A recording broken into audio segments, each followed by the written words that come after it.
जी मैं ठीक हूँ। हाँ, आप कैसे हैं बेटा? अरे माँ, बाद में बात करता हूँ, मम्मी से बात कर रहा हूँ। तुम्हारे लिए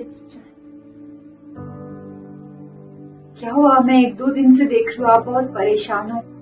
माँ ना आजकल मुझसे ढंग से बात नहीं करती।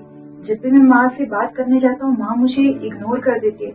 मुझे माँ से बात करनी पड़ेगी, पता नहीं आपको क्या हो गया। मैं कल मायके जा रही हूँ, आप ना जब मैं कल चली जाऊंगी आप माँ से बात कर लेना, ठीक है? मुझे आपके हाथ की बनी हुई चाय पीनी है, वो भी अदरक वाली। ठीक है बेटा, मैं अभी तुम्हारे लिए चाय बनाकर लेकर आती हूँ। पहले मुझे आप एक बात बताओ, आप मुझसे नाराज क्यों रहती है? मैंने कुछ कहा क्या? मेरी कोई बात आपको बुरी लगी या प्रिया ने आपको कुछ कहा क्या? नहीं बेटा, ऐसी कोई बात नहीं है, तुम गलत समझ रहे हो। ऐसा कुछ नहीं है, मैं तुमसे नाराज नहीं हूँ। मैं आपका बेटा हूँ, मैं आपको जानता हूँ, मुझे पता है आप मुझसे नाराज हो। अगर माँ आप मुझे नहीं बताओगे तो मुझे कैसे पता चलेगा कि आपको क्या हुआ है? बताओ ना माँ।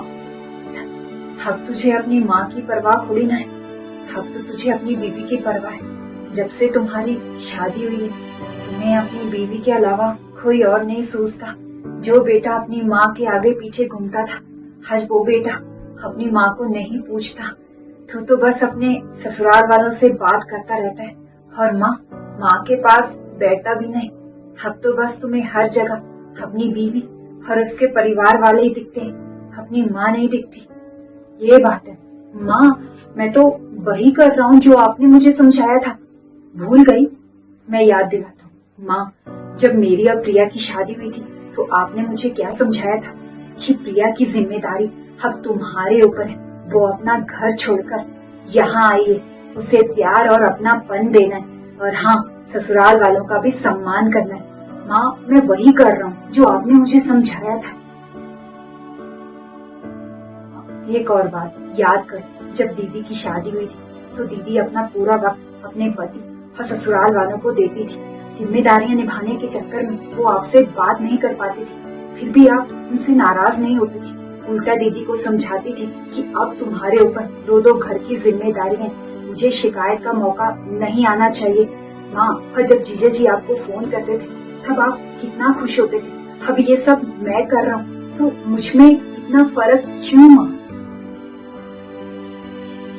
और माँ, आपने दीदी से क्या कहा था कि अपने माँ बाप जितना सास ससुर को मान सम्मान देना, और आप प्रिया से क्या उम्मीद करती? यही ना कि मैं भी अपने सास ससुर को उतना ही सम्मान दूं जितना मैं आपको देता हूँ। माँ, फिर मुझसे ये नाराजगी क्यों?